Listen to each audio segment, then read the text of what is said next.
ನಮಸ್ತೆ ಸ್ನೇಹಿತರೆ, ನಾನು ನಿಮ್ಮ ತೋಟದ ಮನೆ ಶ್ರೀಧರ್ ಮಾತಾಡ್ತಿರೋದು. ಇವತ್ತು ಹೇಳೋ ವಿಷಯ ಏನು ಅಂದರೆ, ನಾನು ತುಮಕೂರಿಗೆ ಹೋಗಿದ್ದೆ. ತುಮಕೂರು ಪಕ್ಕ ಅಲ್ಲಿ ಬೆಳಗುಂಬ ಅಂತ ಅಲ್ಲಿಗೆ ಹೋಗಿದ್ದೆ. ಅಲ್ಲಿ ಯಾರೋ ಒಬ್ಬರು ಪುದೀನ ಬೆಳೆದಿದ್ರು. ಎಷ್ಟು ಚೆನ್ನಾಗಿ ಬೆಳೆದಿದ್ರು ಅಂದರೆ ನೋಡ್ಬೋದು ನೀವು. ಅವರು ಪುದೀನ ತೋಟಕ್ಕೆ ಹೋದೆ. ಎಲ್ಲ ಅಂದರೆ ಎಲ್ಲ 1/2 ಇಂಚ್ ಪೈಪ್ ಎತ್ಕೊಂಡಿದ್ದಾರೆ. 3/4 ಇಂಚು, 1/2 ಇಂಚಲ್ಲ ಸಾರಿ, 3/4 ಇಂಚ್ ಪೈಪ್ ಎತ್ಕೊಂಡು ಅದಕ್ಕೆಲ್ಲ ನೀರು ಚಿಮ್ಮಂಗೆ ಡ್ರಿಪ್ ಮಾಡ್ಕೊಂಡಿದ್ದಾರೆ. ಎಷ್ಟು ಚೆನ್ನಾಗಿ ಮಾಡ್ಕೊಂಡಿದ್ದಾರೆ ಅಂದರೆ ರೈನು ಮಳೆ ಥರ ನೀರು ಚಿಮ್ಮುತ್ತೆ. ನೋಡ್ತಾ ಇರ್ಬೋದು ನೀವು ವಿಡಿಯೋದಲ್ಲಿ. ತುಂಬ ಚೆನ್ನಾಗಿ ಮಾಡಿದರು. ಎಲ್ಲ 10 ಅಡಿ ಅವರು ಹೆಂಗೆ ಮಾಡಿದ್ದಾರೆ ನೋಡ್ಬೋದು ನೀವು. ಫಸ್ಟ್ ಈ ಕಡೆ ಇದರಿಂದ ಒಂದಕ್ಕೆ 10 ಅಡಿ ಗ್ಯಾಪ್ ಇದೆ. ಅಂದರೆ 10 ಅಡಿ 12 ಅಡಿ ನೀರು ನಮ್ಗೆ ಯಾವ ರೀತಿ ಪ್ರೆಜರ್ ಇರುತ್ತೆ ನೀರು ಆ ರೀತಿ ಇದನ್ನು ಕೊಟ್ಕೋಬೇಕು ಗ್ಯಾಪು. ಅವರು ಆ ಕಡೆ ಈ ಕಡೆ 10 ಅಡಿಗೆ ತಗೊಂಡೋಗಿದ್ದಾರೆ. 10 ಅಡಿಗೆ ತಗೊಂಡೋಗಿ ಮಧ್ಯದಾಗ ಏನು ಮಾಡವ್ರೆ, ಮಧ್ಯದಲ್ಲಿ ಆ ಕಡೆ ಲಾಸ್ಟ್ ಲೈನಿಂದ ಈ ಕಡೆ ಲಾಸ್ಟ್ ಲೈನ್ಗೆ 10 ಅಡಿ ಗ್ಯಾಪು.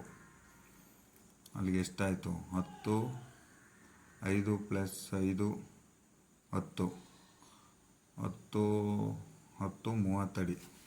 30 ಅಡಿ 30 ಅಡಿನಲ್ಲಿ ಅಂದರೆ ಈಗ 3 ಲೈನ್ ಇದೆ. 3 ಲೈನಲ್ಲಿ ಮಧ್ಯದ ಗ್ಯಾಪ್ಗಳೆಲ್ಲ 10 ಅಡಿ. ಈ ಕಡೆಗೆ 5 ಅಡಿ, ಟೋಟಲ್ 40 ಅಡಿ ಜಾಗ ಅಗಲ.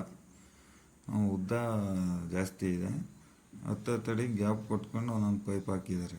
ಸೆಂಟ್ರಲ್ಲಿ ಇವೆರಡೂ ಅಂದರೆ ಸೆಂಟ್ರಲ್ ಲೈನ್ ಯಾವ ರೀತಿ ಅಂದರೆ ಈ ಕಡೆ 10 ಅಡಿ ಗ್ಯಾಪ್ ಕೊಟ್ಟಿರೋದ್ರ ಮಧ್ಯಕ್ಕೆ ಬರೋಂಗೆ, ಅಂದರೆ ಪೂರ್ತಿ ನೀಟಾಗಿ ನೆನೆಯುತ್ತೆ. ಪುದೀನ ಯಾವ ರೀತಿ ಅಂದರೆ ಈ ಬಿಸಿಲಲ್ಲಿ ಚೆನ್ನಾಗಿ ಬಂದಿದೆ. ಸೊಪ್ಪು ಮಾತ್ರ ಘಮ ಘಮ ಅನ್ನೋದು. ನಾನು ಅವ್ರ ಹತ್ರ ಕೇಳಿದೆ, ಪಾಪ ಅವರು ನೀರೇನೋ ಹಾಯಿಸ್ತಿದ್ರು.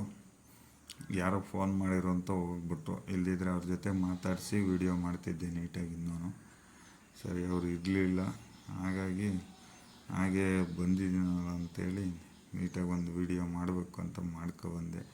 ಯಾರಾದರೂ ಪುದೀನ ಬೆಳೆಯೋರಿದ್ದರೆ ನೋಡ್ರಿ, ಈ ರೀತಿ ಡ್ರಿಪ್ ಮಾಡ್ಕೊಂಡ್ರೆ ತುಂಬ ಒಳ್ಳೆಯದು. ಯಾಕಂದರೆ ಕಾಲೇವಲ್ಲಿ ಕಟ್ಟೋಕ್ಕಾಗಲ್ಲ. ಗುದ್ಲಿಲಿ ಕಟ್ಟಬೇಕಾದ್ರೆ ಪುದೀನ ಎಲ್ಲ ಇದಾಗೋದು. ಈಗ ನಾವು ಒಂದು ಕಡೆಯಿಂದ ಒಂದು ಕಡೆ ಮಣ್ಣು ತೆಗ್ದು ಹಾಕ್ಬೇಕಾದ್ರೆ ಪುದೀನ ಎಲ್ಲ ಸುಮಾರು ವೇಸ್ಟ್ ಆಗುತ್ತೆ.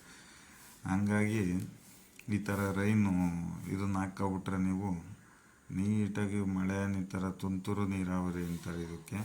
ತುಂತುರು ಥರ ಅಂದರೆ ಮೇಲ್ಗಡೆಗೆ ಹಿಂಗೆ ಅದರಿಂದ ಚಿಮ್ತಾ ಇದೆ ನೋಡ್ಬೋದು ವಿಡಿಯೋದಲ್ಲಿ. ಚಿಮ್ಬಿಟ್ಟು ಚೆನ್ನಾಗಿ ಬೀಳುತ್ತೆ ಕೆಳಗಡೆ. ಹಾಗಾಗಿ ಯಾರಾದರೂ ಪುದೀನ ಮತ್ತು ಬೇರೆ ಎಲ್ಲದಕ್ಕೂ ಮಾಡ್ಕೋಬೋದು. ಅಡಿಕೆ ತೋಟಕ್ಕೂ ಮಾಡ್ಬೋದು. ನಾನು ನಮ್ಮ ತೋಟಕ್ಕೆ ಇದೇ ರೀತಿ ಮಾಡಬೇಕು ಅಂತ ಒಂದು ಐಡಿಯಾ ಸಿಕ್ತು ನನಗೂ ಅಲ್ಲಿ ಹೋಗಿ ನೋಡೋದಕ್ಕೆ. ಹಾಗಾಗಿ ಯಾರಾದರೂ ಮಾಡೋರಿದ್ದರೆ ಈ ರೀತಿ ಪುದೀನಾಗೆ ಡ್ರಿಪ್ ಮಾಡ್ಕೊಂಡ್ರೆ ತುಂಬ ಒಳ್ಳೆಯದು. ಹೆಚ್ಚಿನ ವೀಡಿಯೋಗಳಿಗಾಗಿ ನಮ್ಮ ಯೂಟ್ಯೂಬ್ ಚಾನಲ್ನ ಸಬ್ಸ್ಕ್ರೈಬ್ ಮಾಡ್ಕೊಳ್ಳಿ. ನಮ್ಮ ಚಾನಲ್ ನೇಮ್ ಬಂದು BNSP ಚಾನಲ್.